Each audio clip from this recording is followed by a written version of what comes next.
gold. Gold still holding $3,237 an ounce. Took a hit, $82 an ounce today. So what? It's still $3,200 an ounce. All right, by the way, breaking news today, National Security Advisor Mike Walls and Deputy National Security Advisor, his deputy, Alex Wong, are out over the Signal chat issue, in which Walls was somehow, I'm guessing now, and we don't know the details, someone invited Jeffrey Goldberg, the editor-in-chief of The Atlantic, into that chat with the national security officials, where Yemen airstrikes were discussed. Pete Hegseth was talking about things there. Marco Rubio was talking about things there.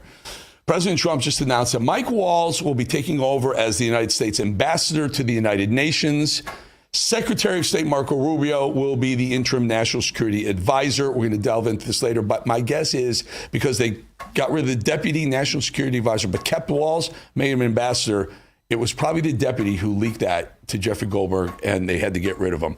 My also guess, I think Marco Rubio is going to handle both jobs for a while. If I were Trump and know these guys a long time, I'd let Marco Rubio be the NSA, the National Security Advisor. Bring in Witkoff for someone to do the Secretary of State thing. There are a lot of guys that can do Secretary of State. Rubio would be a good NSA because you got to know foreign policy. You got to know what we have, our assets here, and Homeland Security stuff. A lot of advising from the NSA. All right, short while ago, I spoke with Congressman Josh Burkeen about a letter he and Congressman Chip Roy sent to Chairman Jason Smith of the House Ways and Means Committee, imploring the need to repeal, the full repeal of the Inflation Reduction Act. Remember that? Trump came in and said, I'm going to get rid of the Inflation Reduction Act, and specifically the green energy BS subsidies. Take a look. Okay, joining me now, Representative Josh Burkeen from the great state of Oklahoma, 2nd District. Congressman, really good to have you on. There's a very, very important letter that you've written, you and Chip Roy, and you're sending it to Speaker Johnson to get this into, I guess, to get it to the president's desk. Tell the folks what the letter is involving and what you're looking for. Yeah, so I want to say this is a 38-member letter. This is something that so many in our conference know in their heart of hearts is the right position, that we're the party that stands before people at a town hall. And when you're asked about energy production, we're able to say that we want the free market to determine that, not that which government props up through tax preferential treatment. And the Democrat ideology, what President Trump even said in September, because he understands this, he gets it. President Trump in September said in order to go after inflation, we are going to repeal the Green New Scale. And it's these 8 different tax characteristics of the IRA that through the reconciliation process, Democrats put into place. And what this group of 38 is saying, we don't want to lose the only opportunity we've got to repeal this $1 trillion over 10 years. $1 trillion. CBO scores it up to 825. Goldman Sachs is $1 trillion cost to the taxpayer. But the greater harm is what it's going to do in displacing the liquid gold and how much of our electric generation is being displaced by wind and solar. Mm-hmm. And we are handing over, for the battery solar components, we're handing over economic growth to China at our expense. And this is like tying a stone in your slingshot when we're trying to return to energy dominance. Let the free market decide, and let's make sure that energy dominance for our fossil fuel industry is giving consumers choice, not government's preferential treatment of who's cozy and whose lobbyist, had the last word with the member of Congress. Very important, very, very important issue. Yeah, I come from an oil background, 12 years in the oil business. This is, and I'm a staunch conservative. I'm a MAGA staunch conservative in this. The Inflation Reduction Act is proven to be the exact opposite. It caused more inflation because of things you're talking about, subsidizing industries that frankly aren't ready to be subsidized anyway, not ready for prime time, so to speak. Wind energy, solar energy, hydro energy, these things, they'll have their day, but not yet. In the meantime, we're wasting hundreds of billions of taxpayer dollars on this. I'm very much in favor of this. I love everything you're doing. Here's a question. You have 38 signatories. What about the, 219, 181 other GOP Congress people? Why aren't they signing this too? Because this really is a left-right issue, isn't it? Look, it is. Look, if you'll give me a moment here, there's something that coined the term emotional intelligence. In fact, a book was written about this years ago based upon what happened in Stanford University in 1965, where they took a group of 4-year-olds and 600 of them and said, if you eat the marshmallow, it's all you get. But if you'll wait 5 minutes and not give in to the instinct of the moment, instant gratification, we'll come back and we'll give you something better. 200 of those 4-year-olds in 1965 passed that test, didn't give in to the instant gratification of the treat of the moment. And then 20 years later, they came back and looked, and those students that were able to have the restraint were 200 points higher on their SAT scores. And they wrote a book about it called Emotional Intelligence. Mm-hmm. Don't trade the dream of tomorrow for the treat of the moment. Or more importantly, don't think members of Congress are smarter than a 4-year-old. Because it's almost the same damn thing, Congressman. I'm telling you, I'm ticked that Donald Trump said we are going to repeal the Green New Scam. Remember that? Yes. Inflation Reduction Act is chock full of Green New Scam handaway. Give overs to solar Chinese solar companies. China is benefiting. Yes. We're trading the dream of energy dominance. We're trading the dream of energy independence that we were led unto in under 45. And we're trying to be, follow his leadership and go back into 47 into this. And every one of these things, these preferential treatments are undermining it. It's the treats of lobbyists who will come into offices and say, hey, promise made, promise kept. You guys started this. We've kind of built a business model, see it through fruition. The problem is we also know the thing up here. No member can commit the next member of Congress to fulfill what the Democrat agenda was. That's why you have elections every 2 years. Tell me whom would push back on the right. I get every single lefty is going to push back on this. They just love solar. They love, these pipe dreams. Marshmallow treat, Eric. It's the marshmallow treat. Who is it? A donor every Oklahoma, every Texas, every Pennsylvania, every Louisiana, Arkansas, every Republican congressperson in those states should be signing your letter. Why are they not? I look forward to your follow-up interviews and you preaching the message that this 38 is saying. We cannot lose the whole loaf for trying to be concerned about parochial interest of what you may have 1 or 2 industries that say, we really like this, keep it. And by the way, here's a campaign donation. That is marshmallow eating thinking. It's not emotional intelligence. We cannot trade the dream of energy dominance for the dream for the treats of this. I'll tell you something else. One of the biggest problems with this whole idea of solar, hydro, and wind, it's not reliable. It's not on demand. If it's not windy, you don't produce electricity. If it's not sunny, you don't produce electricity. What really works, listen, you know what really works? You don't like fossil fuels? Let's start opening up some nuclear plants, and then you'll really be energy dominant around the globe. Look, tax law should be just, not philanthropic. Is it not enough that tax law should be just?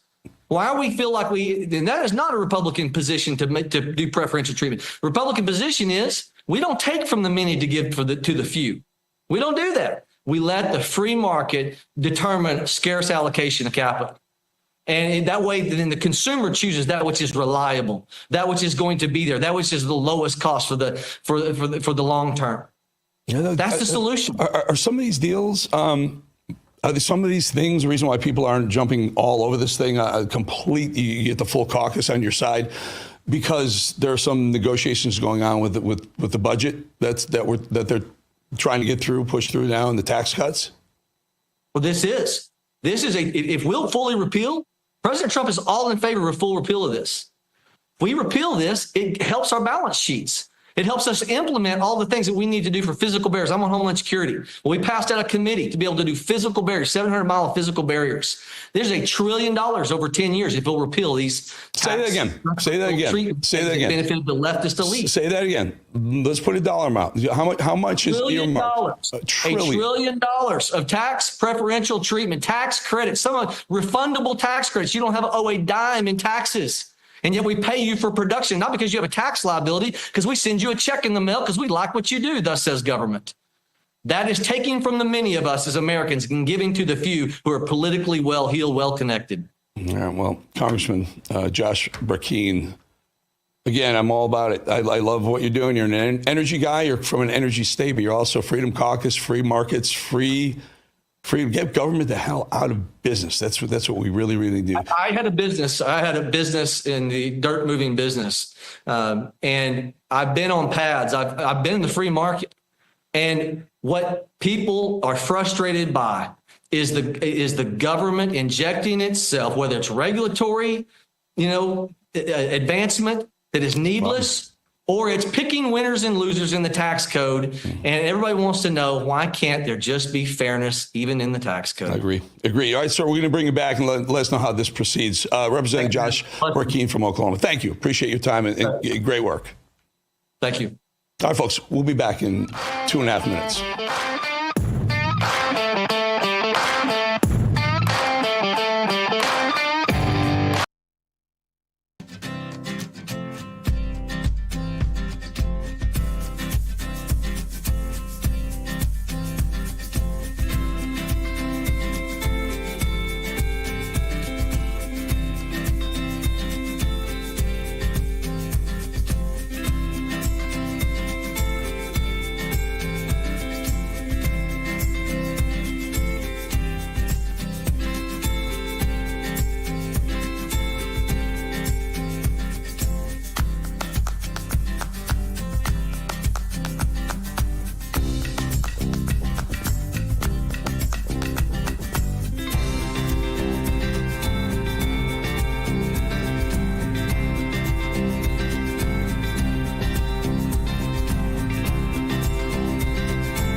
Mad Dog, you caught me. Caught me sipping the Red Bull. Had an early morning flight back from D.C., folks. All right, it's a brand new day in America and a new administration in Washington, D.C. I was there all day the last 2 days. There's a lot of excitement and optimism about the future, but a little bit of reality check here. There's a lot of work to do, especially when it comes to fixing our broken healthcare system. Truth is that the forces that are responsible for breaking that healthcare system aren't going to simply go away. The challenges our system faces won't disappear overnight. Now more than ever, you need to be prepared. That's where the wellness company comes in. Their doctors are some of the best medical professionals in the business. You can trust them. And their line of prescription medical kits are the gold standard when it comes to keeping you safe and healthy, whether it's the medical emergency kit, the contagion kit, first aid kit, or the travel kit.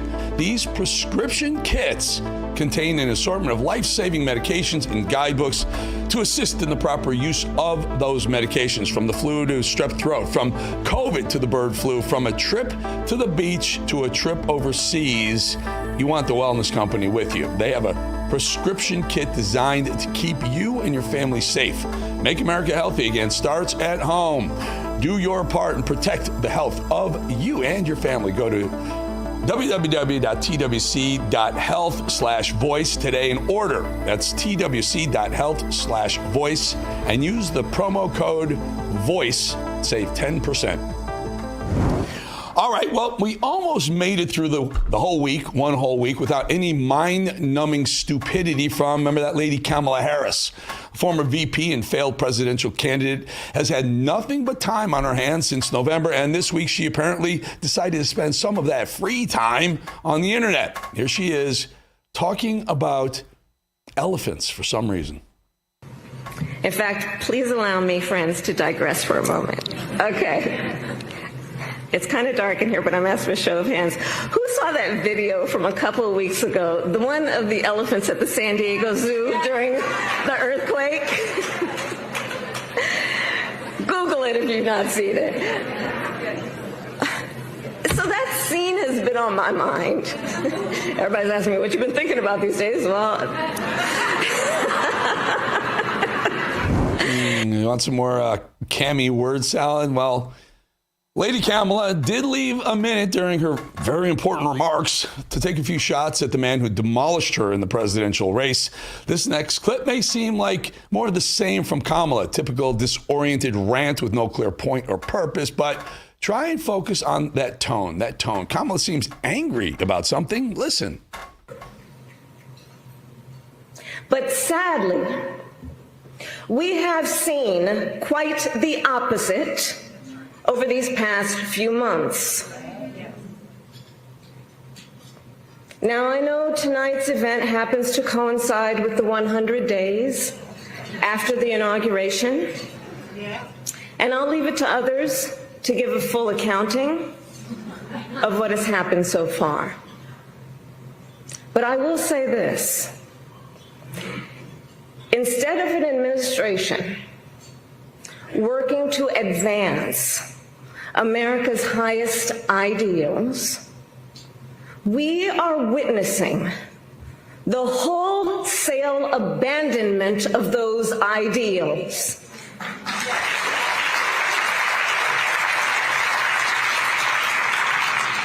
See what she does? She gets really mad and she shakes her head like this, like we're supposed to agree with her, right?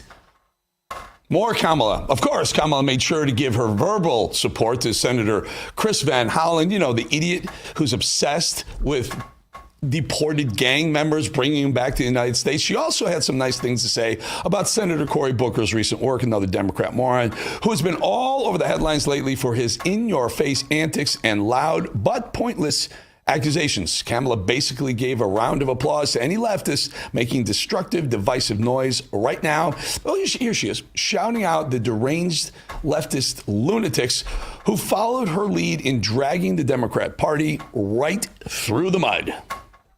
Including congressional leaders like Cory Booker, Chris Van Hollen, Chris Murphy, Jasmine Crockett, Maxwell Cross, AOC, and Bernie Sanders. As a who's who, right, folks? Who's who of losers, I'll say. We couldn't mention Kamala Harris without giving you one moment from this week that made me shake my head in disbelief, kind of embarrassment. Here is that very moment. I'm glad that you're here at this gala. You know, like I was telling them, you know, you can't have a gala without the gay and then the comedy. Exactly. You just That's can't. right. Between us, we are the gala. That was almost present. Wow. Tampon Timmy, meanwhile, Timmy Walls has been making some noise of his own lately. Is there anyone more unself-aware, if that's the way to put it, or has lacking self-awareness more than Tampon Tim? Is he the most unlikable kind of guy? Well, the failed VP pick and his former running mate appear to still be in sync. Whenever one of them acts stupid, the other one isn't very far behind. Here's Tampon Timmy Walls' weekly submission to the Clueless Democrat highlight reel.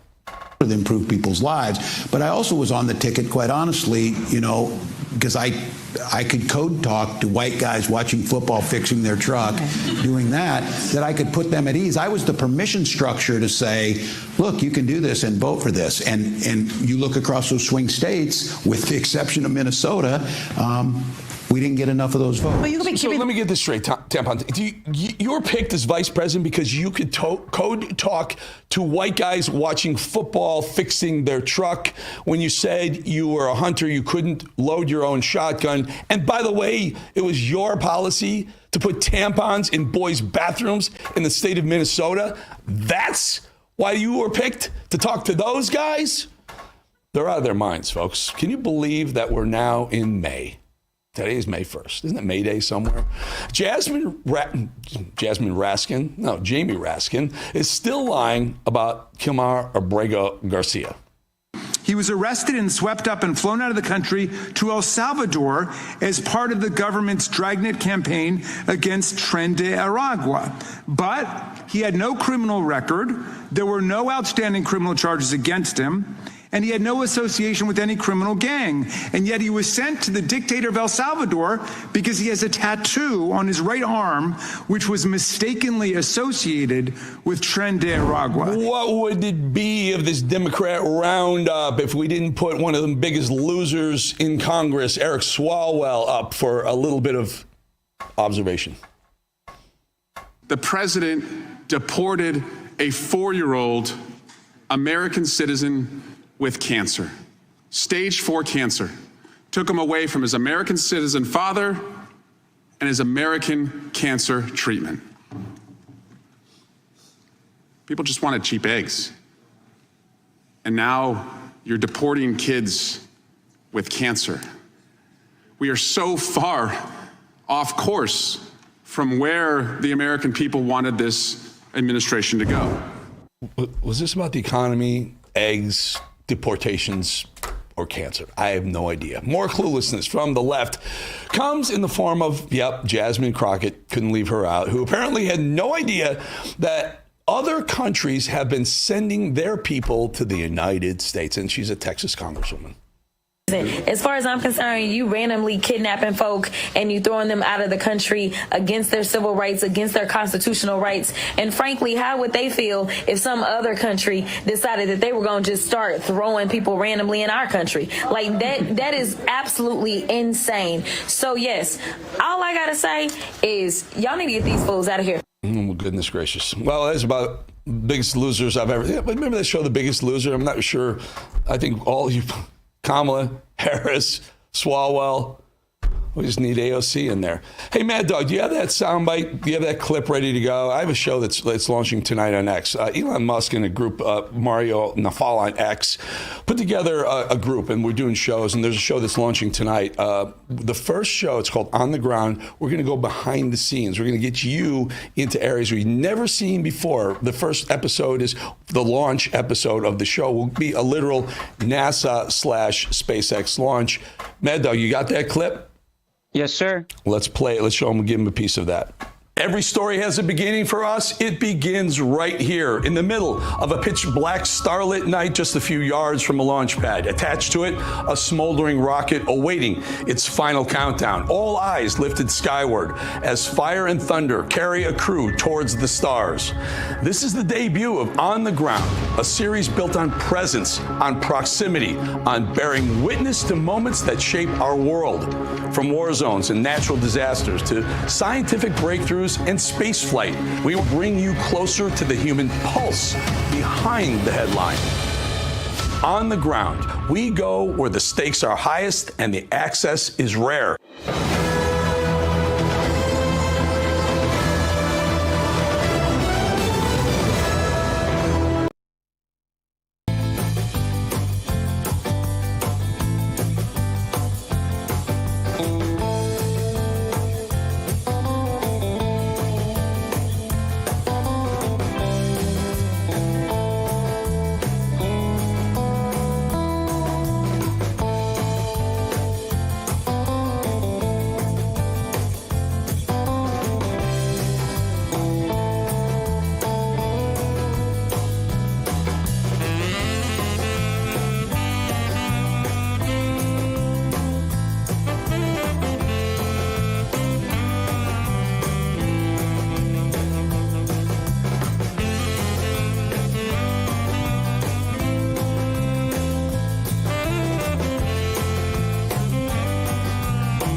Carolina. I'm not even going to tell you guys what Mad Dog did say because I have no idea what that means. I have no clue what Mad Dog's talking about. All right, think about it, folks. Every dollar you spend is either supporting your values or working against them. In today's economy, where you spend your money matters. That's how we take back the country. Patriot Mobile is leading the way as America's only Christian conservative wireless provider. Switch today without sacrificing quality or service. You'll get exceptional nationwide coverage because unlike most budget wireless providers, Patriot Mobile has access to all 3 major U.S. networks. You can even add 2 phone numbers on 2 networks on 1 single phone, something the big guys just can't even do. Stay connected with flexible unlimited data plans to fix your lifestyle. These plans offer high-speed data, mobile hotspots, international roaming, device protection, and even internet backups. Here's the best part. When you switch to Patriot Mobile, you're supporting faith, family, and freedom. If you believe in our First and Second Amendments, the sanctity of your life, and supporting our veterans, this is where you belong. Switching is simple. Keep your number, keep your phone, or upgrade. Doesn't matter. Patriot Mobile's 100% U.S.-based team will get you activated in minutes. Right now, go to patriotmobile.com/RAV or call 972-PATRIOT to get a free month of service with promo code RAV. Make the switch. Defend at freedom with every call and text. That's patriotmobile.com/RAV or call 972-PATRIOT. All righty, my next guest was a congresswoman from California, a Republican, by the way, who sees how communist China can be a big problem for the U.S. I'm happy to have former Representative Michelle Steele in the hot seat. Michelle, may I call you Michelle? Michelle, so I would call you a China expert. When you were in Congress, I believe 2 terms, if I'm not mistaken, your focus was on making sure China doesn't make too many inroads into the things that we hold dear, our intellectual property, maybe even our farmland, et cetera. Tell us what you see. Is China as big of a threat as someone like me may feel they are? China is a much bigger threat. I was on congressional committee on China, and I was on bicameral commission on China. So I hear so many stuff from there. You know what? China became number 2 in the whole world, the economy size. They're not, you know what? China didn't build it. They stole our intellectual property at the cost of our, workers in America. That's the way they grew. So this President Trump's tariff, actually, it's going to end our greatest job theft in the history. So that's going to work. And this President Trump's tariff, Michelle, I'm sorry, really, I want to clarify. So you like the tariff, kind of tariff war we've got going on with China? Because you know what, it already impacted in Chinese economy, and as of now, that we actually imposed that tariff since April. About 16 million Chinese workers already lost a job. So they have to come to the table and they have to practice clean, fair trade. Mm-hmm. They stop bringing those precursor fentanyls, and they have to really stop stealing our intellectual properties. Talk to us a little bit. We can talk about intellectual property. By the way, folks, we didn't realize that back in 2 or 3 decades ago, China would send ambassadors over here. We'd be welcoming. They'd walk through our plants, our manufacturing plants. And at one point, they realized that they were using rubber and sticky shoes to pick up our allies and some of our metals and stealing our technology, literally theft under their shoes. And they were bringing it back to China and then doing it cheaper than us and competing with us. This relationship with Putin and some of the other dictators around the world, the China, Xi Jinping, are you as concerned about it as I am? Yes, I do. But you know what? Actually, it's their self-interest because they are getting a lot of gains. They're bringing oil from Russia and rare earth minerals, and they are actually doing partnership to mine for copper in Russia. So yes, I am. But at the same time, China is doing self-interest, and Russia is going to find out as of now that they cannot really work with our allies in the Pacific area. That's the reason that they are very close to Russia and North Korea and Iran, and they try to show and challenge our U.S. military power. Mm-hmm. What about this idea of the South China Sea. I mean, there's some, a lot of countries we're pushing back on China building these military bases out in the South China Sea. They're, I guess, against international law. Why is no one stopping them from doing this? Well, actually, USD is, and we are working with all these drills, exercising drills together. And yes, we are working on it, that we really have to stop because China believes in one China policy. So they want to take over Taiwan by 2027. But at the same time, now that they're fighting all these islands to gain that their rare earth minerals and oil, natural gas, and then actually fishing rights and shipping routes that they want to control, because about 21% of all the merchandise go through that shipping routes in East Sea. I don't call that East China Sea. It is East Sea. And they've been fighting and trying to take over, and they try to actually want to see that East China one policy on the East Sea. So it's really interesting that they try to actually expand, not just going out to Russia and other countries, but they try to work with our allies. It was not really working. Are they they just going to had go a meeting last April with South Korea and Japan. It didn't work it out. Michelle, are they going to take Taiwan? I mean, it would happen very quickly, but unless we ensure that they don't. And I'm against getting involved in foreign wars. I'm not suggesting we do it militarily or even financially. But the concern is not just Taiwan, not just China one policy, but is the Taiwanese chip makers. They produce something like 70 or 75% of the world's chips, and that's a big risk to us. It is big risk, but they are watching it very closely. President Trump's tariff and President Trump's the readiness to work with unwavering support for our allies, and President Trump's that the economic pressure to China. I think all these commitments together, I don't think they're gonna go after Taiwan. Taiwan is a sovereign country, and Taiwan we really have to stay, because when they take over Taiwan, where they're gonna stop? Because they're gonna go after South Korea, Japan, and other countries. Our defense line is gonna be changed, and it's not really right way to do it. And President Trump was working on it.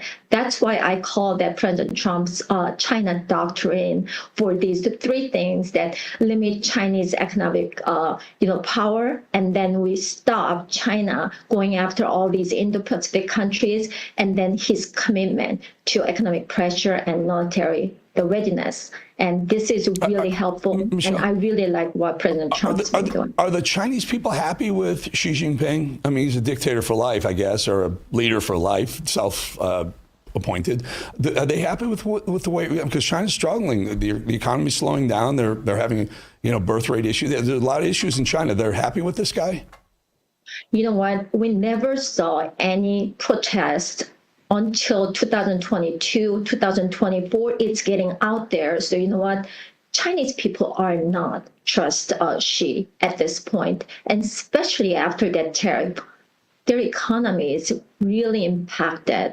And I don't think these people when their propaganda that you're going to be okay, only 20% going to United States, but that 20% affects so much all these companies, they realize that, this is all wrong propaganda that she's been spreading in China. Michelle Steele, I want to get you back because we need a good, China, Asia expert. And, I'm sorry you're not in Congress anymore, but if you're not, we'd like to get you back on. Appreciate your time, Michelle Steele. Thank you. Thank you so much for inviting me. All right, folks. Again, this new show's dropping tonight on the ground. You can go to my social media. I'll put it up there, all the links, and you'll just check it out. And we'll be back in 2.5 minutes. A lot more show. Bannon's coming up soon too.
Mad Dog Hawaii. Mad Dog, can I get the sky cam for a second?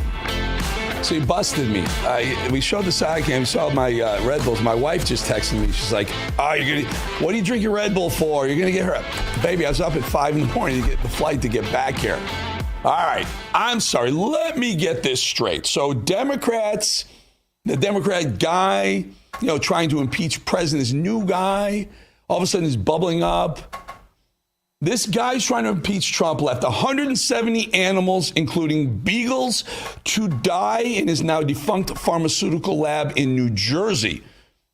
Sounds about right for a Democrat, right? So here we go again, down the impeachment rabbit hole. Listen.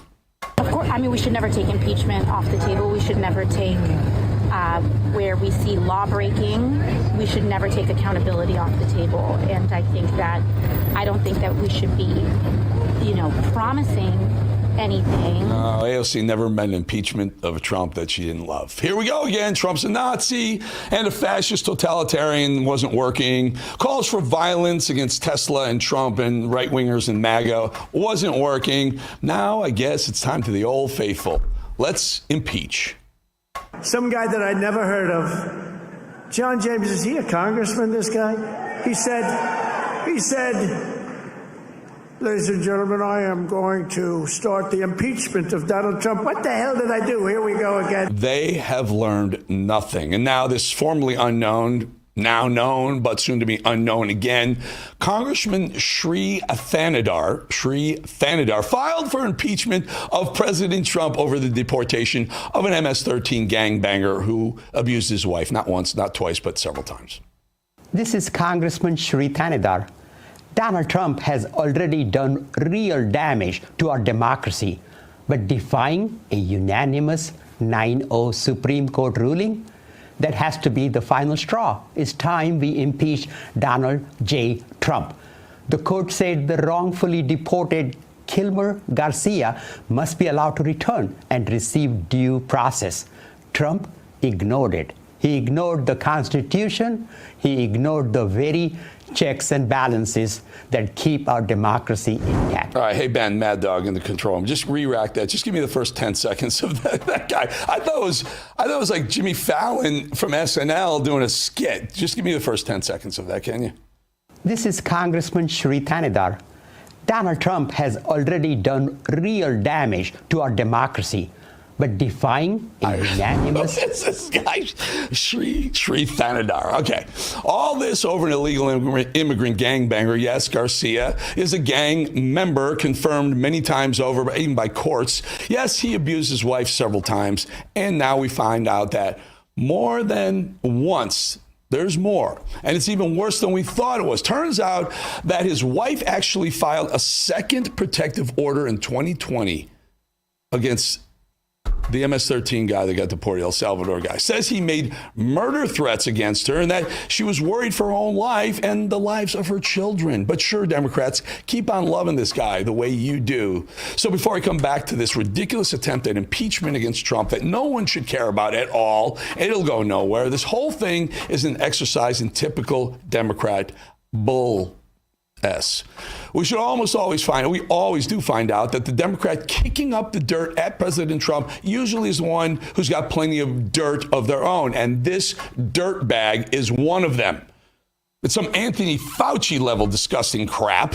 But first, who is this Sri Thanadar? Well, not that I want to give this guy too much airtime, but Sri Thanadar was born in India and eventually made his way to Michigan. A chemist and business owner, Sri served in the Michigan State House before he was elected in 2022 and somehow was reelected in November. He also tried to run for governor of Michigan in 2018 and was, as well we can see, smoked, unsuccessful. Well, Sri used to own a pharmaceutical company that got shut down, and this is absolutely sickening. And truly pains me to even explain it to you what happened. Well, Democrats tend to lean to the disgusting side, and they need to be exposed for who they really are, no matter what. So when that pharma company of Sri was shut down, he walked away and left 170 dogs and monkeys to starve. And not just that, but he actively tried to prevent their rescue. Year after year, they were confined to crates with no opportunity to leave.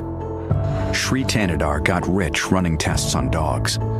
His research company kept over 100 dogs, testing drugs and chemicals on them, never let out of their cages. When Shree's company went bankrupt, it abandoned the building, leaving the starving dogs trapped in their crates. A judge stopped it, but who could be so cruel?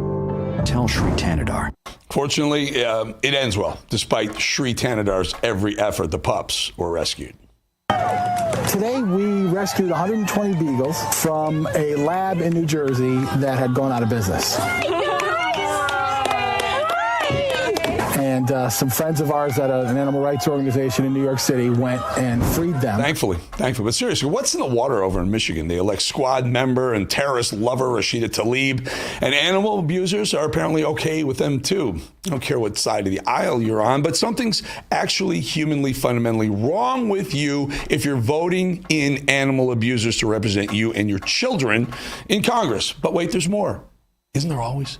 In addition to animal cruelty allegations, Sri Tanadar was sued by Avomine Holdings in 2016 for allegedly inflating the company's value in a sale, from which he made $20 million. He settled that case just 4 days before it was set to go to trial. But Democrats don't burden themselves with such pesky details, do they? Oh, and Sri has about $800,000 in campaign debt. Even more dirt. Sri wants victims of Trump derangement syndrome to donate to his Impeach Trump cause. This guy's just parroting the same sad lines. He's seen the stars of the Democrat Party going on and on and on about the leftist machine handouts, where each of the soldiers gets the same lines of propaganda they're meant to dish out. First, they come for the immigrants. Then they come for the judges. Who will be next in this fascist frenzy? Will it be you or me, an immigrant in Congress? Fascist frenzy. God, you think that's bad? This clown stands in front of a church and an image of MLK because this is the party of racial panderers, per usual. Talk about the current issues. People are frustrated, people are angry, people are fearful about what's happening with the cuts in Washington, D.C. You see, this is the party of snowflakes and cover-up artists. Whenever they try to rise up in their party, it means either one, they really need the attention they're not getting, or two, they've committed crimes and need to deflect, or sometimes both, really. Think failed presidential candidate and real nobody Cory Booker standing in an adult diaper and whining on the floor of Congress for 25 hours. Wow. A resounding award for the no one cares goes to sub-Timu Obama, who tried desperately to be seen and only ended up soiling himself in the name of standing up to President Trump over his love for violent gang members and their right to stay in America to terrorize citizens of this country. Now, in what I can only describe as an unfunny SNL skit, actually just as an SNL skit funny because most of them aren't funny anymore, we're now talking about a dog abuser and all-around trash human being imported from India and somehow elected to Congress. Who thinks this is a moment to shine and file articles of impeachment somehow? He will be forgotten. His sad little mission will go nowhere, but we won't forget the animals, those innocent dogs and monkeys he callously left to die, viciously left behind. They really do roll out the winners on the left over there, don't they? Yet another notch in the belt of the Democrat Party. What a joke. We'll be back 2.5 minutes.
You know, they used to call Cleveland the mistake by the lake. But I'm telling you, it's a really fun city. The Rock and Roll Hall of Fame's in Cleveland. It's awesome. That place is really, really cool to see. All right, you know what time it is. You know what time it is. It's time for the Rumble chat to start liking me again, because they don't like me for 52 minutes of the show. But the last 8 minutes they love because Steve Bannon is coming on, and I love it because I learned something, and I believe Mike Davis is with Steve, this time. Ben, good to have you. You know, yesterday or 2 nights ago, I was with you, and I told you I was going to the White House yesterday. Talked to Caroline Leavitt, went to the briefing for the new media, influencers or whatever. I got a question in there, and here's what I asked, and I'm really telling you this because it kind of went everywhere afterwards. But take a listen. Eric. So, Caroline. Madam Press Secretary. You can call me Caroline. Thank you, Caroline. Over the weekend, the White House Correspondents Association had their gala, they had their dinner, and Alex Thompson from now Axios, prior to that Politico, didn't really apologize, but came forward and said we, quote unquote, missed the story of Joe Biden's demise, his health demise, his cognitive demise during the 4 years. Jake Tapper has written the book since President Trump was elected that they missed the demise of Joe Biden as well. Fast forward to this lawsuit with CBS, right? So the media, legacy media, has not been held accountable. Will this lawsuit with CBS go to fruition? In other words, I would love to see it go to trial so that we can see, so they can be held accountable. Additionally, will the New York Times be enjoined into that lawsuit? Because the New York Times has already stated that they agree with CBS. And Trump has said maybe we're going to sue the New York Times as well. And as a follow-up to all this, and it really does dovetail because it's not just left-leaning media, Fox News put out a poll. I'm a statistician. The poll they put out was wildly biased against President Trump. Will Fox sue Fox? Will Trump sue Fox for their methodology in polling? 2 great questions. Let me hit the first one first. As for CBS and the White House Correspondents Association dinner, it was laughable. They gave an award to a journalist for talking about Biden's mental incompetence. He wrote a story about it years after the American people knew that story to be true. I recall being on President Trump's campaign and calling out Joe Biden's cognitive decline. And we were accused of manufacturing deepfakes. My predecessor accused us for manufacturing deepfakes from the White House podium when she knew and everybody in this White House knew the true status of Joe Biden's physical and mental fitness. As for the lawsuit against CBS, the president and his legal team fully intend to carry this lawsuit forward. The president put out a very strong statement in regard to that and fake news CBS this morning. And then as for the Fox News poll, President's right. These are fake polls. They overpoll Democrats. They underpoll President Trump's supporters. It's always been the case for media polls. They consistently underestimate President Trump's support amongst the public. So what do you think? Will they continue the lawsuit with CBS to trial or thereabout? And why don't they enjoin the New York Times and honestly sue Fox? They was the most biased poll I've seen methodology wise. First off, don't bury the lead. I am a statistician. Was that your quote? The pirate, head pirate. I am a statistician. Well, I mean, okay. Should I have said economist? Okay. I mean, yeah, I do stats. Sherry Redstone. Sherry Redstone is going to throw 60 Minutes under the bus so quick to cut a deal with President Trump because Mike Davis. They need the FTC and the Justice Department both, I think, to sign off on the merger of Skydance and CBS. And I don't think it's not only not going to trial. I think this thing's going to be settled before Memorial Day, brother. Because I think they got to get it off the table. There's no merger. I don't think they get the merger done while this lawsuit's out there. Let me throw a little fox at you, Steve. And when I was at Fox, my office was right. It was on the 17th floor, and during the elections, midterms and presidential elections, the election desk, they call it, the election desk took over the conference room right outside my office. And they're all liberal. They were all lefties. They couldn't stand Trump in 2016. I walk in there every day and like, he's going to win. They're like, hey, there's no path. There's no. I do the math. I love math. It's all about.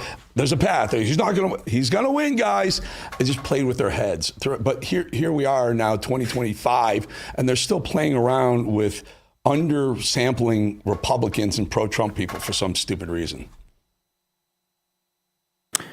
No, because they're never gonna. It's all narrative warfare. The polls are all narrative warfare. You know that. That's what we have Rasmus on here. I think does a really great job. John McLaughlin, the president, talked about this last night on the News Nation town hall. John McLaughlin's done an analysis of how they underreport Trump voters. So I wouldn't worry about the polls, but I think I do think on the 60 Minutes, I agree with you in theory, and President Trump will take it all the way. In practice, I believe this is going to get cleaned up, Eric, in a very short time to make sure that merger can go through. Very quickly, you mentioned the Cuomo, the town hall list that you were on. It was a great town hall. You guys are terrific. I texted Cuomo like, what do you mean? What do you mean, Steve? You affectionately call Steve Bannon the MAGA animal spirit. I gave him that line. He stole it. He told me he owes me a vodka. You and I, Steve, were talking the other night, and you said, Mike Walls. I'm gonna out you. You nailed this. Okay. You said Walls is probably getting removed at some point, and I said, what's going to happen? And you said, maybe Rubio will take over dual responsibility. You nailed it. Here's my issue. Mark Halperin comes out today and reports it. What did he call you first? And you let him break the story?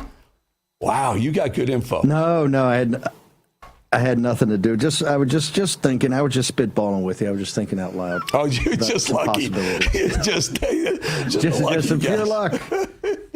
Hey, but I do want to say, hang on. Don't go anywhere. Hang on. I did get some reports because the war room's dialed in everywhere. I did get some reports from the briefing room yesterday about you, sir. And what did I get?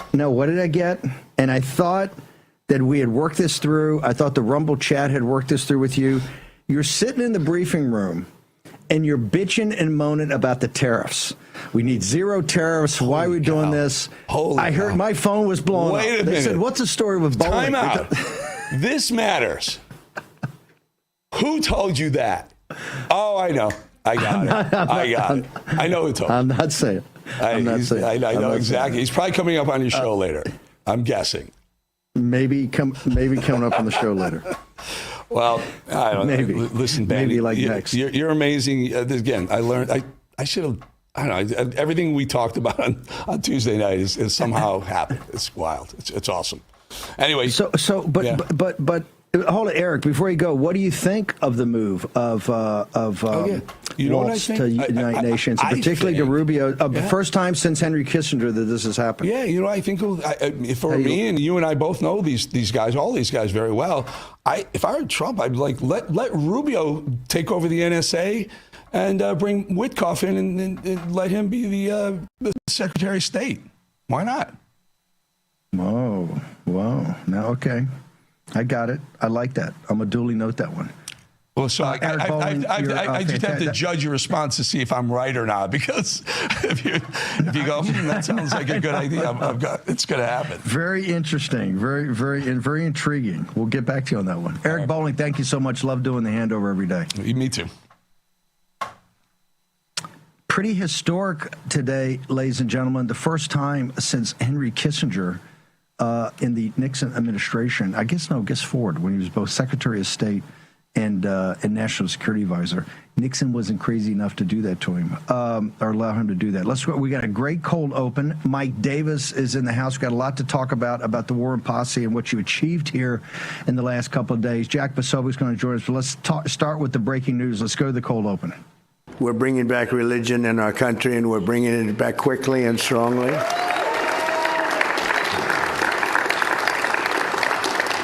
Because for America to be a great nation, we must always be one nation under God, a phrase that they would like to get rid of, the radical left. But Ben, I don't think we're going to let them get rid of that, right? We're not letting them get rid of that. And with that, let us pray. Heavenly Father, Sovereign King, we bless you, we praise you, and we thank you for all your benefits to our country. We know that the rights we enjoy to life, to liberty, to the pursuit of happiness are given not by government or popular consensus, but by you. We acknowledge, Lord, that since just law is grounded in moral law, and moral law in eternal law, we are indeed a nation under God. Big news out of the White House. Mike Waltz is out as National Security Advisor, but not out of the administration. President Trump just announced that he will be nominating Waltz as ambassador to the UN. You will remember his first choice, Congresswoman Elise Stefanik, backed out of that nomination when it became clear to the party that they could not afford to risk her congressional seat. We ask that you might give us the grace to preserve it and strengthen it. O God, to whom every human power is subject, we beg you to bless our president as he exercises the prerogatives of his high office. May he strive always to please you in what he says and does, and may he govern under the direction of your providence. And may he, in his deliberations and decisions, always be particularly mindful of those who suffer and those who are most in need.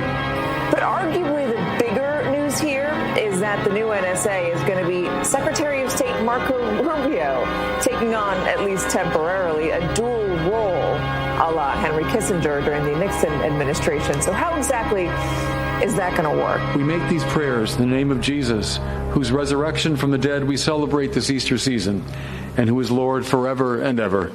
Amen. Mark, give me a little bit more about what this is going to mean for the Secretary of State Marco Rubio taking on this dual role. Sure. I think this is the bigger story in the coming days. So we haven't seen a national security advisor, Secretary of State combination since Henry Kissinger. And any student of history knows how powerful a role Kissinger was able to turn that into. So aside from the management challenges, those are going to end up being handled by deputies anyway, both the deputy at the NSC and the deputies at State Department. But this is going to allow for a great deal of power, for Rubio to wield a great deal of power. His relationship with the president is going to have to be paramount, and I'm not sure how long that will last if there's disagreement there.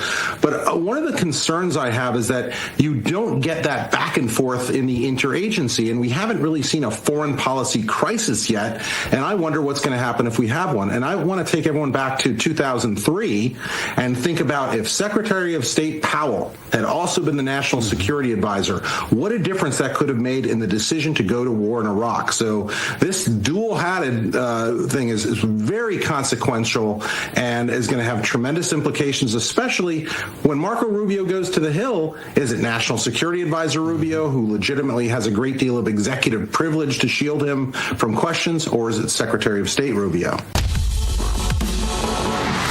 This is the primal scream of a dying regime. Pray for our enemies, because we're going medieval on these people. You're just not got a free shot on all these networks lying about the people. The people have had a belly full of it. I know you don't like hearing that. I know you try to do everything in the world to stop that, but you're not going to stop it. It's going to happen. And where do people like that go to share the big lie? MAGA media. I wish, in my soul, I wish that any of these people had a conscience. Ask yourself, what is my task and what is my purpose? If that answer is to save my country, this country will be saved. War Room. Here's your host, Stephen K. Bannon.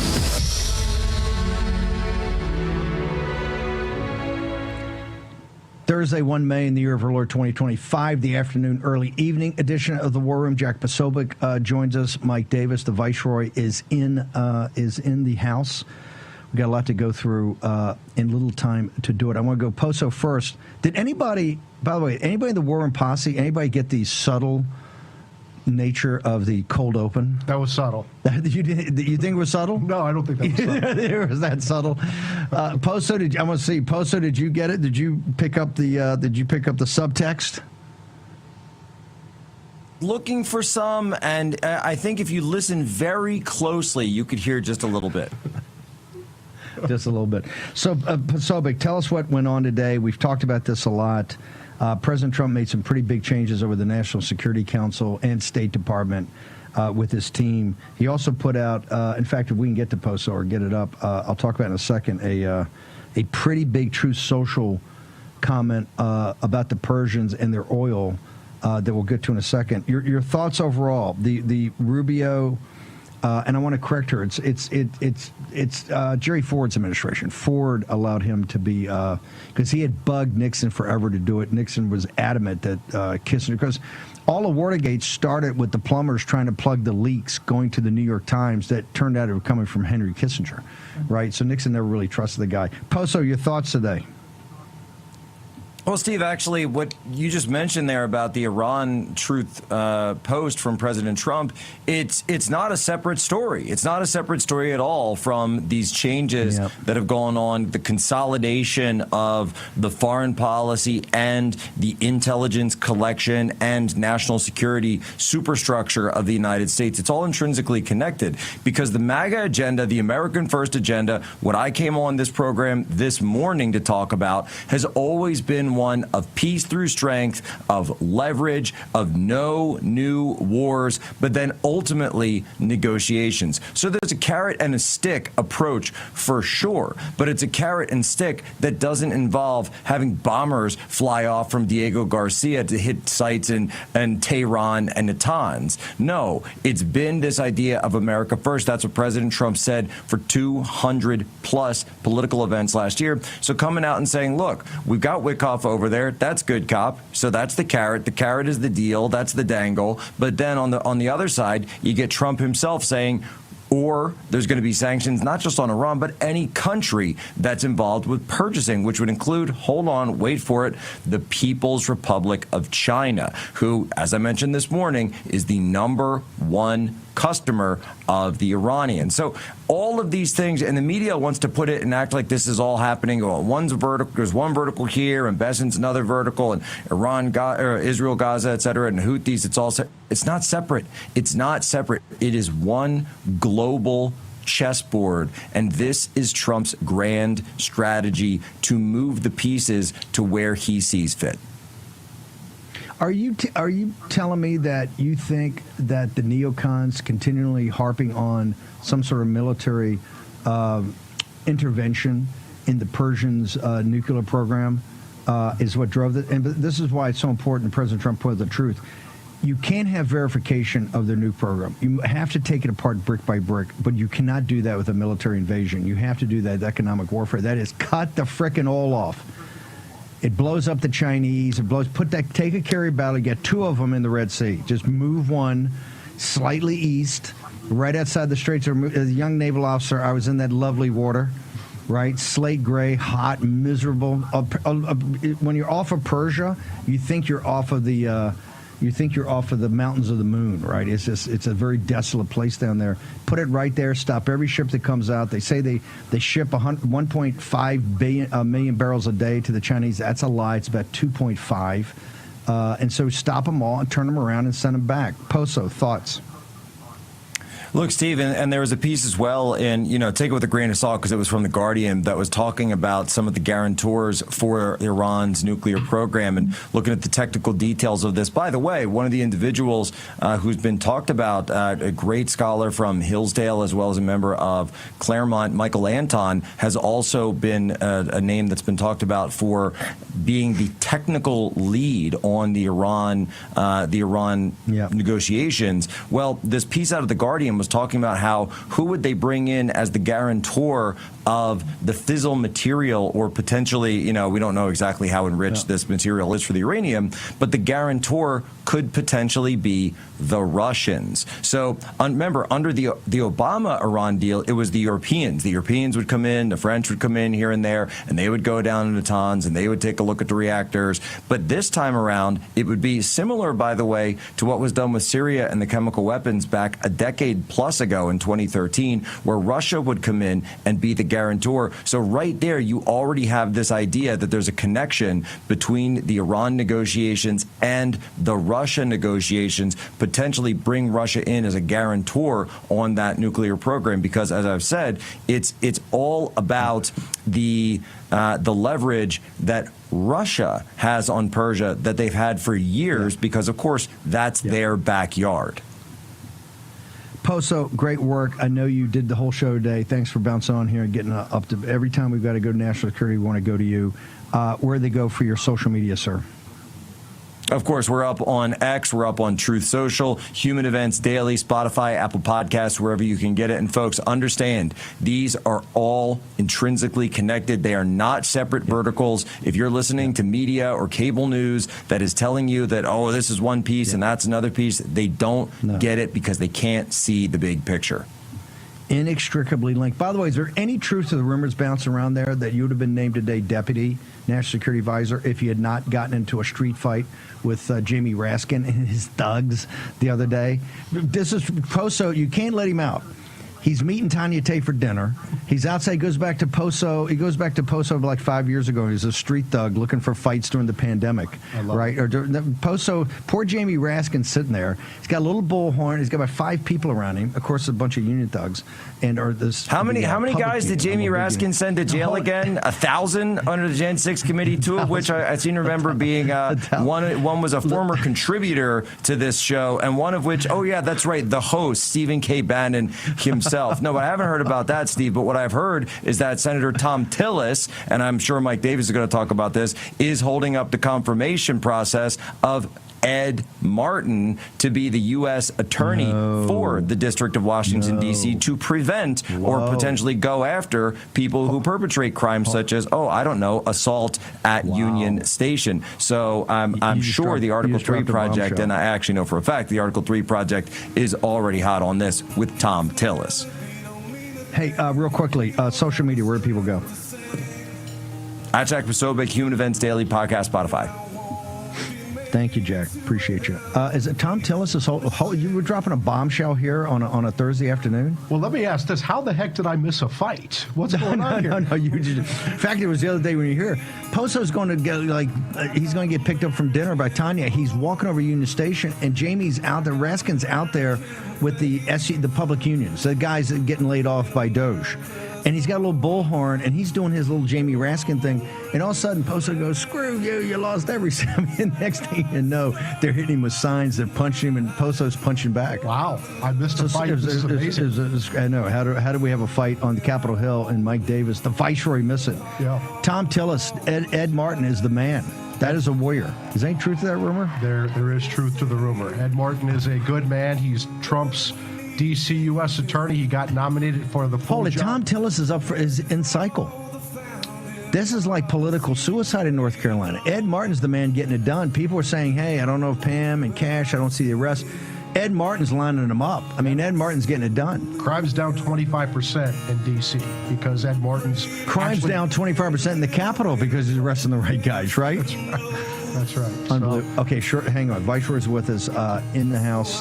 We got the kicking off today, the Rio Reset with Philip Patrick. We're going to announce we're going to be in Rio. I'm not. I'm going to anchor here, naturally. The team's going to be there. BRICS nations, end of the dollar empire. Go right now. Birch Gold. Get the end of the dollar empire. 4 years in the making, 6 free installments. We're getting you up to speed. Modern monetary theory, the idea that broke the world. birchgold.com/Bannon. Back with the Viceroy in the War Room in a moment.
Here's your host, Stephen K. Bannon.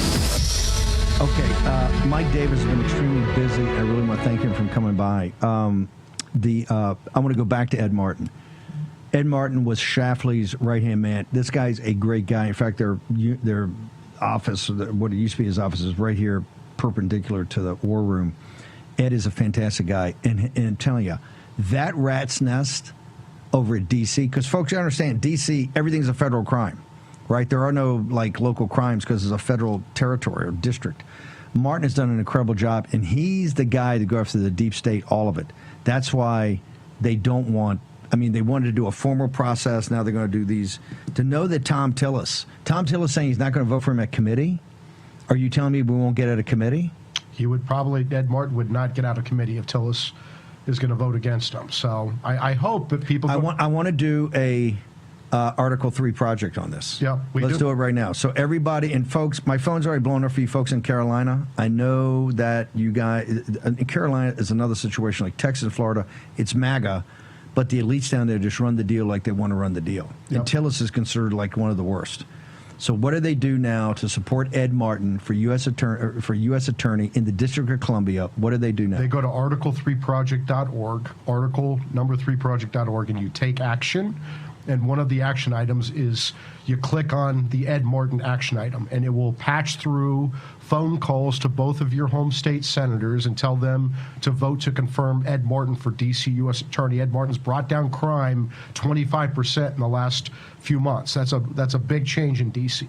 The prior U.S. Attorney, Matthew Graves, was trying to round up Trump grandmas. Ed Martin's rounding up violent criminals. Don't get me wrong. I love that, and particularly here when you live in the district, you love to see that, and it's fantastic. But I want 25% less guys in the deep state. What we have to do is the focus has got to be getting rid of this crap on Capitol Hill and in these agencies, right? And Ed Martin's the guy to do it. Yep. But he's got to be there permanently. He is bold and he is fearless. He's on a 120-day interim appointment, and that is up. So that's why people should go to article3project.org, take action, go to the Ed Martin action item, light up both of your home state senators, make the phone calls, light them up on social media. But also go to Tillis's. If you're not from Carolina, that's okay. This is a national issue, right? This is a national issue. Ed Martin's not in Carolina. Ed Martin's in the District of Columbia. Tillis is doing this because of his position on the Judiciary Committee. Yeah, I think there are a lot of Republicans who are wobbly right now, a lot of weak Republicans. And so I think it's very important that we have the War Room posse give them an attitude adjustment.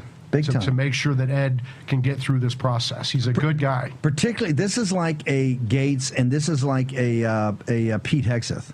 This has got to be fixed bayonets. We have to get confirmation of Ed Martin. It is a symbolic thing. One, it's necessary to do practically, but also we can't let this one particularly be turned over by what is the guy giving him a blue card or something? It's ridiculous. Some senator from the South. Absolutely absurd. Talked about how successful this audio. The people are in shock about what happened with the FTC and how the swamp was over there on Capitol Hill, and in one day, one hit from you, and I think maybe a hit and a half, the Warren posse went to work, and this thing got turned around. So Jim Jordan had a bright idea. He wanted to finally go after a government agency, and it was when the FTC brought an antitrust lawsuit against Mark Zuckerberg at Meta. And then you saw Jim Jordan didn't do much during 4 years of the Biden administration when the Biden Justice Department was politicized and weaponized to go after Trump. His top aides like Steve Bannon and Peter Navarro, who went to the clink, his supporters on January 6th, parents, Christians, that didn't move the needle for Jim Jordan. But Jim Jordan jumped pretty high when Meta wanted Jim Jordan to close down the FTC because Facebook is facing a breakup by Andrew Ferguson at the Federal Trade Commission, Trump's very good FTC chairman. And they're in the trial right now, and it's going to break up Facebook, Instagram, and WhatsApp. And so what was Jim Jordan's response? He just wants to basically gut the FTC and get rid of all of its power. It's just that this is what the lobbyists do. They come, the money gets thrown around, and next thing you know, it's gone. This is the only way to take down the oligarchs. And this shows you how phony Bernie and AOC, they can't spell FTC. It's ridiculous. This is huge, a huge win for this, and thank you for doing it in Article 3. You guys are on fire right now. Now, I got some issues, okay? Right now, headline New York Times. Texas judge strikes down Trump use of Alien Enemies Act to deport Venezuelans. Let me read it. A federal judge on Thursday permanently barred the Trump administration from invoking the Alien Enemies Act, an 18th century wartime law to deport Venezuelans it has deemed to be criminals from the Southern District of Texas, saying that the White House use of the statute was illegal. The 36-page ruling by Judge Rodriguez, a President Trump appointee, amounted to a philosophical rejection of the White House attempt to transpose the Alien Enemies Act, which was passed in 1798, as the nascent United States was threatened by war with France, into a context of modern-day immigration policy. First, correct me if I'm wrong, brother, weren't you the guy shepherding through these Trump appointees? Who is Rodriguez, and how the hell did he get through? I would ask, under your watch. I would ask John Cornyn how Judge Rodriguez is that true? Got through. This is another thing with the Paxton Cornyn. Is it he a Cornyn pick? He's a Cornyn pick.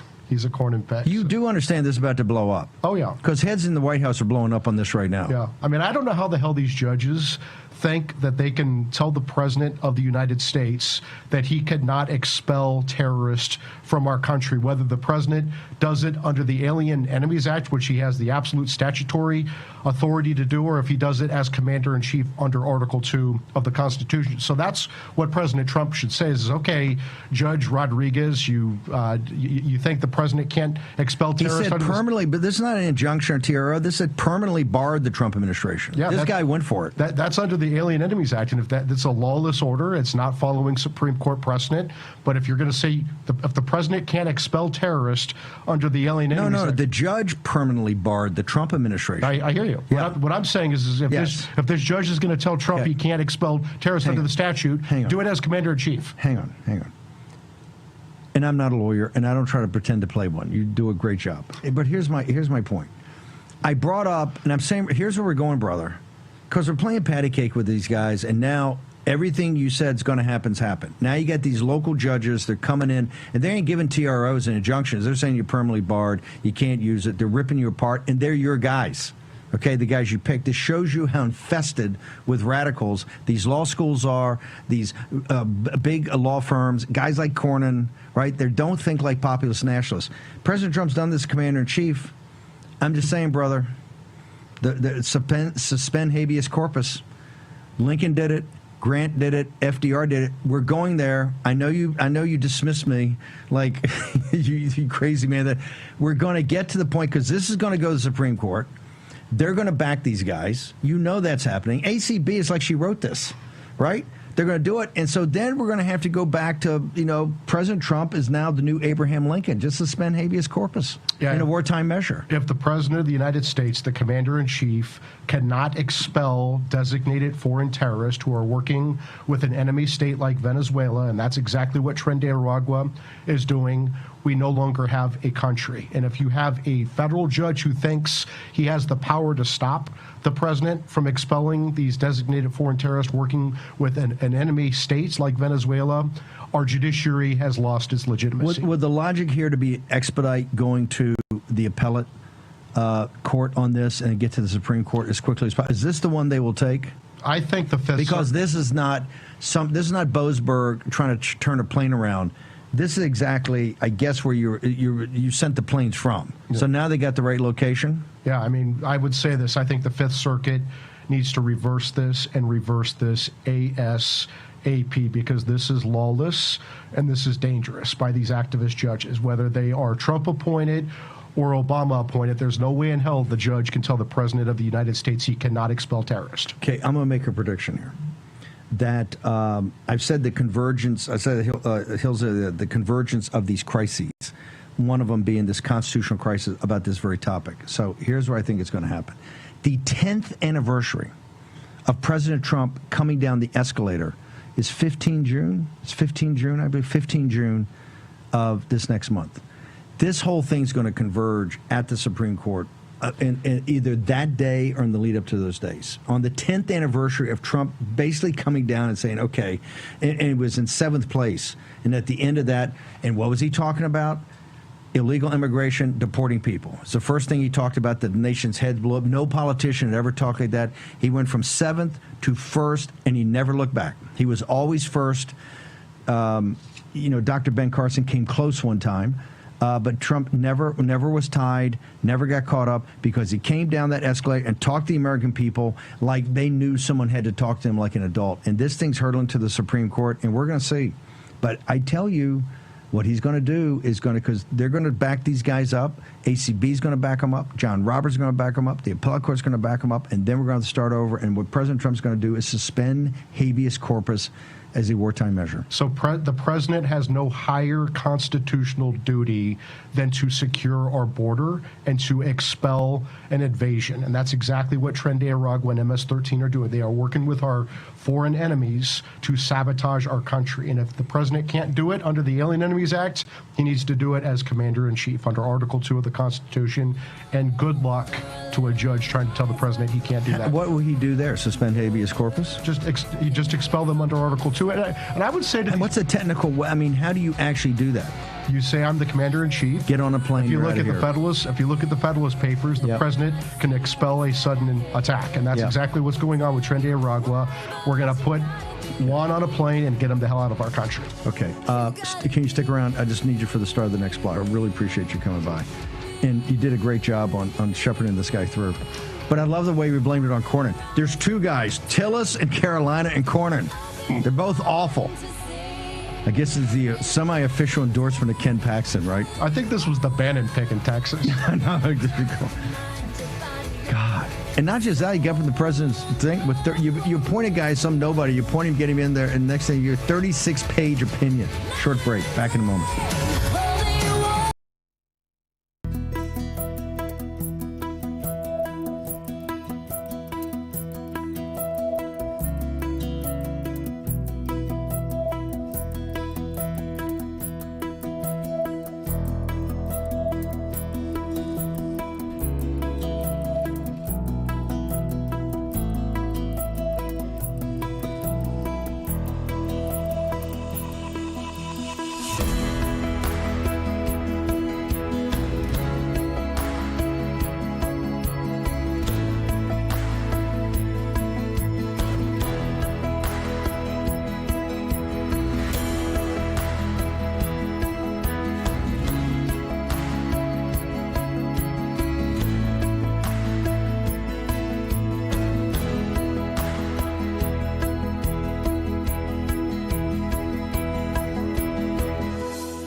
There is more breaking news to share this hour. A federal judge in Texas has ruled the Trump administration cannot rely on the Alien Enemies Act to detain and deport Venezuelan migrants alleged to be gang members.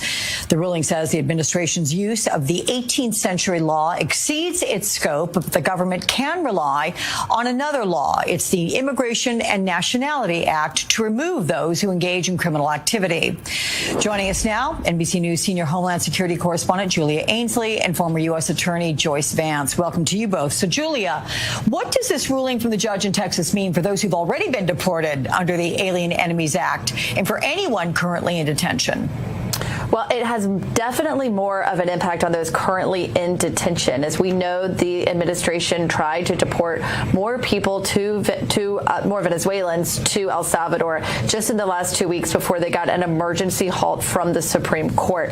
But this is the first time any federal judge has weighed in on whether or not Trump can actually rely on this authority at all. This is a pretty significant ruling, and it's one that we can expect to be appealed by the government and make its way up to the Supreme Court. Previously, everything you've heard, all the rulings about this have just dealt with whether or not Trump could do that in that moment or whether or not those people needed to be returned. This is whether or not he can use the Alien Enemies Act to justify that there's in fact an invasion happening inside this country, designate Venezuelans and people from El Salvador as part of this gang and deport them without any due process. What this judge is saying is you have a process to deport these people. It's called the Immigration and Nationality Act, and it requires that they have due process, that they can go before an immigration judge to determine whether or not they can stay in the United States, and they can go before a criminal court to decide whether or not they've actually been charged with criminality. He's saying that he is usurping that process, and that is a Trump-appointed judge saying that. So it's definitely a real blow to this policy that the Trump administration, Alex, has really grown to lean on, not just because they are able to, get more numbers out. So far, just a little over 230 people have they deported under this, but really because it's become the flashpoint of the argument over deportation in this country, and they're able to point to it and say, this is what we're trying to do, and these justices and anyone who's against us doesn't want these criminals out. To have a Trump-appointed judge saying this isn't the right way to do it and you're violating due process is a real blow to that argument. She did not bury the lead. A Trump-appointed judge, and actually went to the heart of the argument. So, Viceroy Mike Davis, this is a huge deal. Tell me, you've had a chance to skim through the 36-page, in-your-face opinion of this judge. Your thoughts? I think it's lawless, a lawless order by a federal judge. This DEI pick by John Cornyn down in Texas. He's trying to say that when the president declared that Tren de Aragua foreign terrorists are working with Venezuela to come to our country, to sabotage our country, to kidnap, rob, rape, murder, and torture Americans, that's somehow not a predatory incursion under the Alien Enemies Act, because this judge thinks that you apparently have to be wearing a uniform, a military uniform of a foreign country in order for that to apply. That's just a misreading of the law. It's lawless, it's dangerous, it's cowardice by this DEI judge in Texas, by John Cornyn. Walk me through the process over at the White House, DOJ, the main justice. People are thinking this through. I'm sure he gets sucked into here as soon as you leave here. What would your recommendation, as you see it now, be to the president? I would have the Justice Department seek an emergency appeal with the Fifth Circuit Court of Appeals and get a stay of Fifth Circuit's a good one, right? It is a good one. Yeah. And you know what? At this point, I would advise the president to start using his inherent constitutional power as the commander-in-chief to get these foreign terrorists the hell out of our country. And you're saying you don't need to revert back to some existing law. You're saying have the commander-in-chief get on the plane. Go read the Federalist Papers. I would say to these judges, the president has the constitutional duty to repel a sudden invasion of our country. That's even separate from a declaration of war. Let me tell you what their plan. Let me tell you what their strategy is, and it's working. To delay is to deny, but particularly in this effort, because what's happening right now? We're putting the big, beautiful bill together, reconciliation, $170 billion in that. The bid and the ask are, the House has got $90 billion, the Senate's got $170 billion of the infrastructure and the network you need and upgrading ICE to deport 10 million illegal aliens out of the country. What they're trying to do is make this so painful on the obvious, criminal invaders that Trump, the Trump administration, the war room posse, the Republican Party, we just give up, right? This is all this is trying to do. And this is why they're trying to drag us through the courts and try to make this as difficult as possible.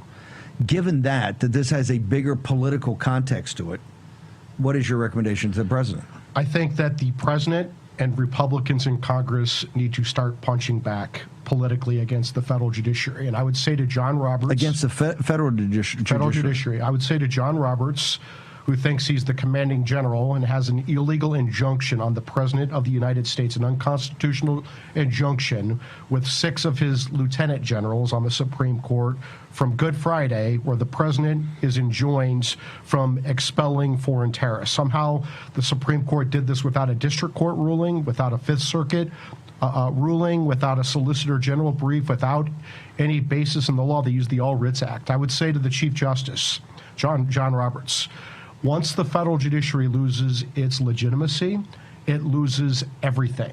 The Supreme Court and the lower federal courts do not have an army to enforce its orders. And if the president cannot expel Tren de Aragua foreign terrorists who are robbing, raping, kidnapping, and torturing women and children in this country, the Supreme Court's going to lose its legitimacy, and that's when Congress needs to take a sledgehammer to its jurisdiction, to its power, along with its funding, right?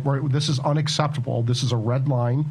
These are 90-10 issues. The president campaigned on the fact that he's going to secure our border and expel illegal aliens, all of whom are criminals, and particularly Tren de Aragua and MS-13. Yeah, the hardcore criminals are obvious. Yeah, and if the president can't even get rid of Tren de Aragua and MS-13, the gloves need to come off of the federal judiciary. The committees of jurisdiction of the federal judiciary or the House Judiciary and the Senate Judiciary.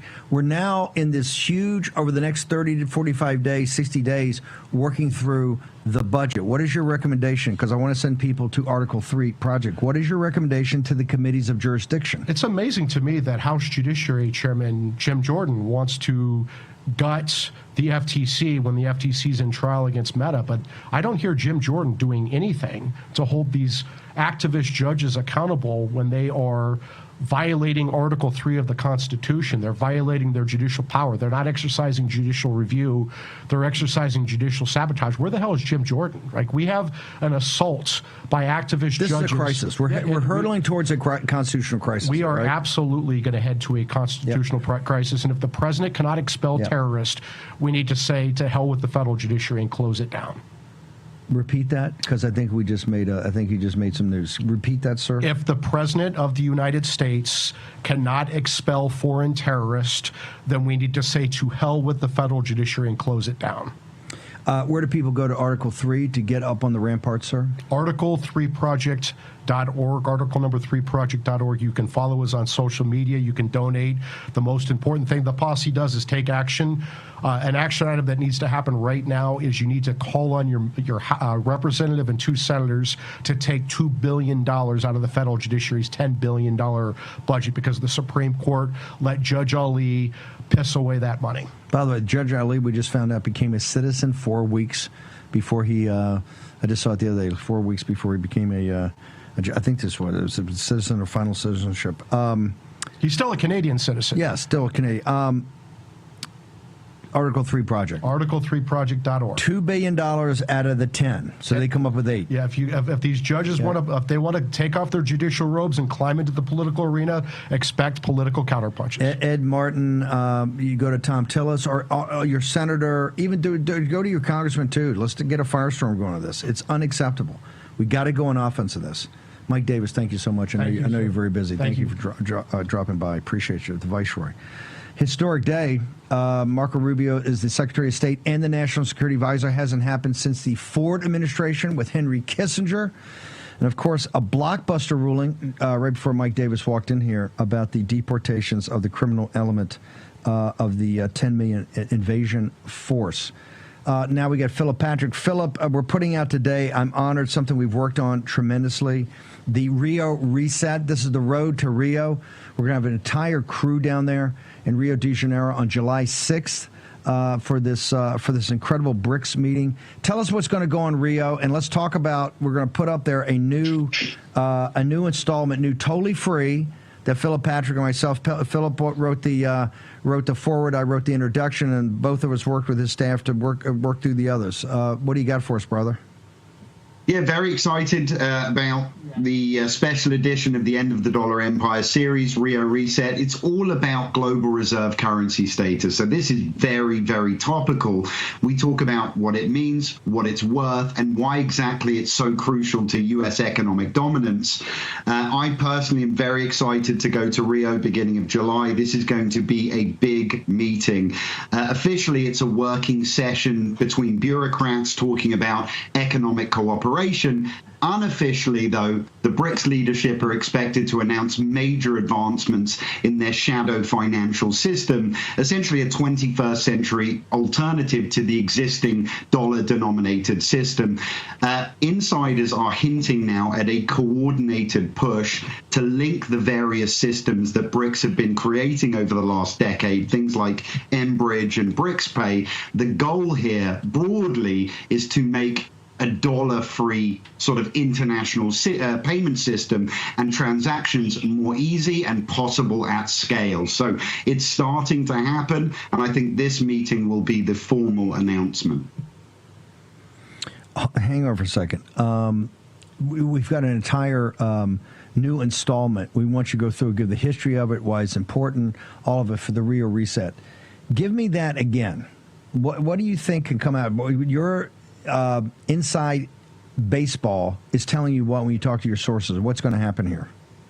Look, right now, all financial transactions, they happen under U.S. oversight. Every dollar payment is overseen by the Treasury Department. Banks use a SWIFT messaging system. Creditworthiness is determined by rating agencies, 2 in the U.S., 1 in the U.K. BRICS are sort of sick of it, right? Look at what happened when Biden weaponized the dollar and essentially froze Russia's sovereign wealth fund. So what they're doing now, this isn't just talk. They're building their own institutions. They're creating an alternative to the World Bank. They're creating their own credit rating agencies. That's on the institutional side. They're building institutions, but they're creating infrastructure as well. They are laying thousands of miles of underground or undersea cables just so they don't have to rely on the old Western-controlled network. They're creating cross-border international payment systems. Essentially, they're creating something that's already built, but something that we control, and they're moving away from that system to something that they can control. The real challenge here that the Rio Reset offers is that global transactions that don't require dollars, right? Dollar demand at the moment is our Achilles heel. We've got $36.5 trillion of debt, $9 trillion of which we have to refinance this year alone. Every single transaction that happens now through BRICS Pay and that is settled with mBridge means a loss of dollar demand, right? And that's a loss of the dollar's monopoly on the global financial system. And that's the only thing at the moment that we cannot afford to lose. This is big, big news. Wow. That is pretty stunning.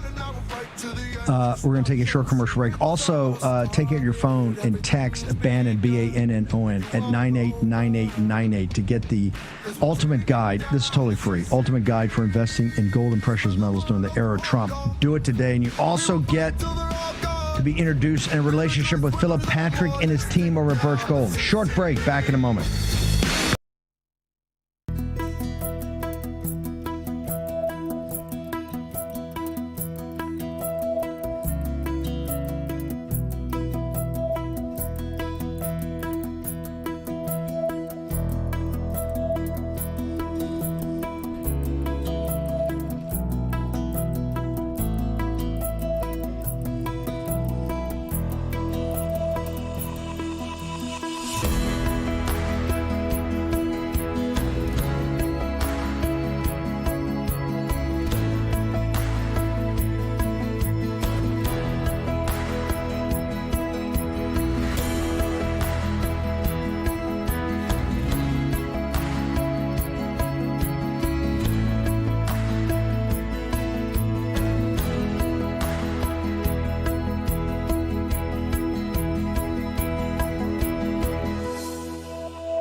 Room.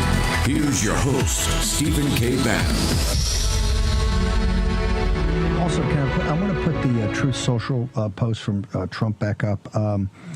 President Trump is essentially calling for we've been saying this for a while, but President Trump is calling for today, Philip Patrick, it looks like a complete embargo of the Persian oil coming out of the Persian Gulf. How is that going to roil markets in the next couple of weeks? Because obviously this change of the NSA means that President Trump, I think, making a very strong statement. We're not going to be bombing or going in militarily for a while. It's definitely a change. It's going to be a de-neoconization of the NSC. But economic warfare can be just as brutal and have big changes in markets, energy markets, capital markets, currency markets, commodities markets. What are your thoughts right now? Because folks, we are sitting on the cusp of World War III. Your thoughts? Listen, I mean, it's going to drive oil prices up, right? It's going to kill supply, and it's going to drive oil prices up. And we know how inflationary oil prices are, right? They drive the price of all commodities up. It's transportation, it's everything. So shorter term, it's obviously going to have a fairly dramatic effect on capital markets. It'll fuel inflation domestically and globally. But there's a political aspect to this as well, right? The Iranians have been sort of pumping out oil. They've been building up. They've been causing problems all over the world. So, we may take a shorter term hit in the economy, but we've got to start dealing with Iran. Obviously, the political side is not my forte, but I understand sometimes you've got to take some shorter term hits for longer term gains. But oil prices going up equals volatility, and we've got a ton of volatility in the current climate. Talk to us about how because people come to me all the time. How do they work with you guys? They go right now, the Rio Reset. This is the 7th free installment. And this is one you got to read to get current of what's happening. It reads like it's ripped from today's headlines, kind of because we take all the training Philip and I have had as investment bankers, the entire finance team over there, go through the history of this, get you up to speed, but then drive a stake in the ground of, hey, this is going to happen on July 6th, and you're watching history as it unfolds, but it's also going to have a huge financial impact, not simply in your country, but you personally. So what do people do if they go to birchgold.com/Bannon, you get the Rio Reset, 7th free installment, but then how do they make contact with you guys? How do they start working with you guys? Yeah, so it's very simple. It starts with either go to birchgold.com/Bannon, or they can text Bannon to 989898.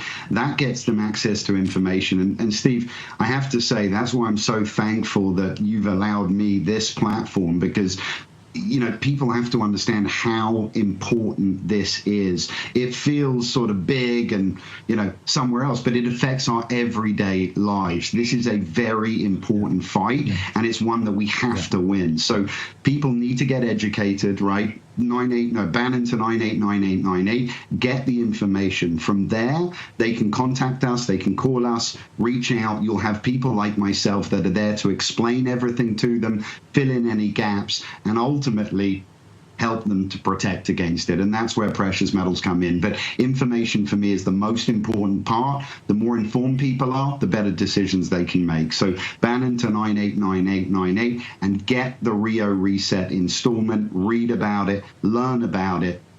We got to know. July 6th, 7th is coming up. The end of the dollar empire has done such a great thing about I think it's like you said, it's not the price, it's the process to explain to a blue-collar and middle-class audience and a working-class audience capital markets and currency and with the impact it has on politics, because this audience, as you see when Mike Davis came in here, is now renowned. On Capitol Hill, but the FTC, it took 24 hours, and they said, no mas, we don't want it. We're going to keep the FTC because of this audience. I want to announce on Monday, Celia Moshin, one of the most respected journalists in Washington, D.C. She's the head of Bloomberg. She's the senior editor, the senior Washington correspondent for Bloomberg News. Okay, she's written the definitive account. It's called Paper Soldiers. This is how the weaponization of the dollar changed the world order. And at the top is our favorite Christopher Leonard, who was there last Friday. talk about his new book on the military-industrial complex after writing the blockbuster Lords of Easy Money, which you guys have absorbed. Chris Leonard in the poll quote, a true feat of revelatory journalism. If you only read one book to understand American economic and political power in the world today, this should be the one. This is about the weaponization of the dollar. She's going to spend an entire hour. She'll be here in the morning briefly, but she's going to spend the entire hour at 6 o'clock. We're going to go through this book. We're going to go through the weaponization of the dollar. And as the road to Rio, every other day we're going to have a major personality from the world of finance and capital markets to basically set the framework in this historic summer of 2025 with President Trump in his second 100 days, the BRICS nations, and a lot of this driven by the Chinese Communist Party, but also a lot of it just driven by the breach of fiduciary responsibility of the elites in this country. And this is what President Trump's got to fight. One more time, Philip Patrick, where do we go to get the Rio reset? Very simple, birchgold.com/Bannon or Bannon to 989898. Get it now. It is a very important read. Philip, thank you. Thank you for doing this with me. And thank the whole team. Fantastic. People just rave about this. You will absolutely love our 7th free installment. Go do it today. Thank you very much. Thank you, Steve. Thank you, Steve. Celia Motion is going to be with us on Monday. I'm really looking forward to this. This book is amazing. If anything tells you about power in the world, about the U.S. dollar, I'm telling you, they're going to try to break us. They're going to try to break us. We're going out with the right stuff. Home title lock, the $1 million triple lock protection. We had Natalie Dominguez on today. She's fantastic. Talk about stealing homes or getting access